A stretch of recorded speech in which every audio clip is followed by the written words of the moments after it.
দক্ষিণী সিনেমার সুপারস্টার থালাপাতি বিজয় সিনেমার রঙিন পর্দা থেকে পৌঁছে গেছেন তামিলনাড়ুর মুখ্যমন্ত্রীর ভূমিকায়। তবে তার এই যাত্রার পথটা মোটেও সহজ ছিল না। তামিলনাড়ুর নির্বাচনী ময়দানে তিনি যখন নামার ঘোষণা দিয়েছিলেন তখন অনেকেই বিষয়টিকে তার তারকা ইমেজ ও ভক্তদের কাজে লাগিয়ে রাজনৈতিক স্থান দখলের একটি চেষ্টা হিসেবেই দেখেছিলেন।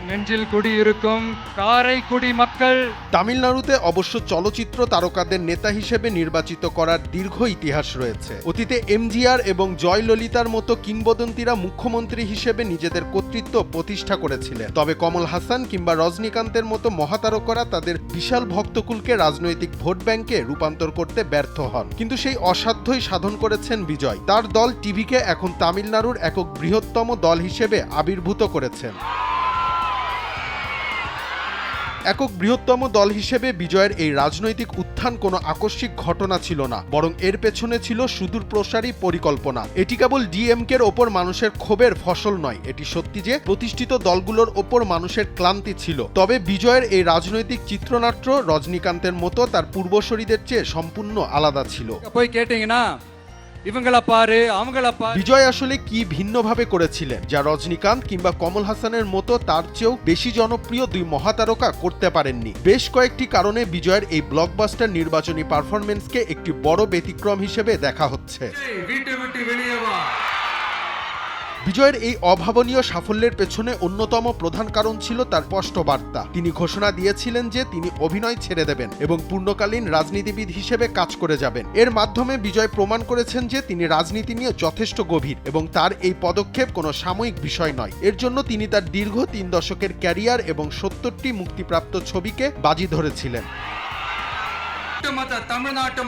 কিন্তু এই স্পষ্টতার অভাব ছিল রজনীকান্তের মধ্যে। রাজনীতিতে আসার বিষয়ে দীর্ঘ 1 দশক ধরে ভক্তদের মধ্যে জল্পনা কল্পনা জিয়ে রাখার পর শেষ পর্যন্ত কোনো নির্বাচনে অংশ না নিয়েই রজনীকান্তের রাজনৈতিক অভিলাষ ভেস্তে যায়। রজনীকান্ত তার স্টাইলিশ ভঙ্গিতে সিগারেট ও সানগ্লাস ঘোরানো দিয়ে ভক্তদের মন জয় করলেও ভোটারদের এ বিষয়ে আশ্বস্ত করতে পারেননি যে তিনি দীর্ঘ সময় রাজনীতিতে সক্রিয় থাকবেন। অন্যদিকে কমল হাসান আরও 1 ধাপ এগিয়েছিলেন। তার দল মক্কাল নিধি মাইয়াম 2019 সালের লোকসভা নির্বাচন এবং 2021 সালের তামিলনাড়ু বিধানসভা নির্বাচনে প্রতিদ্বন্দ্বিতা করেছিল। তবে দল একটি আসনও জিততে পারেনি এবং তাদের ভোট কেবল শহর অঞ্চলেই সীমাবদ্ধ ছিল। 2026 সালের মধ্যে কমল হাসানের সেই দল হারিয়ে গেছে এবং তিনি এখন ডিএমকে সমর্থনে রাজ্যসভার একজন সাংসদ। কমল হাসান ও রজনীকান্ত নিজেদের আলাদা পথ তৈরি করার চেষ্টা করলেও ডিএমকে বা এআইএডিএমকে এর বিরুদ্ধে সরাসরি আক্রমণ করা থেকে সচেতনভাবে বিরত ছিলেন। তারা ভোটারদের আকর্ষণ করার মতো কোনো নতুনত্ব নিয়ে আসতে পারেননি। বিজয়ের মতো তাদের জনসভাতেও হাজার হাজার মানুষের ভিড় হতো, কিন্তু তা শেষ পর্যন্ত ভোটে রূপ নেয়নি।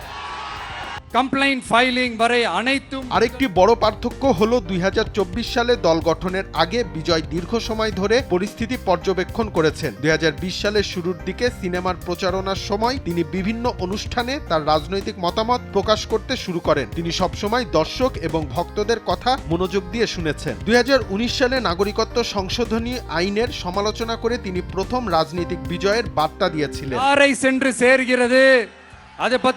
এছাড়া অন্যান্য সুপারস্টারদের তুলনায় বয়সও বিজয়ের পক্ষে গিয়েছে। রজনীকান্ত যখন রাজনীতিতে আসার ঘোষণা দেন তখন তার বয়স ছিল 70-এর বেশি। কমল হাসানের বয়স ছিল 65-র ওপরে। অন্যদিকে 51 বছর বয়সী বিজয়কে যুব সমাজ বা জেনজিদের নেতা হিসেবে দেখা হয়।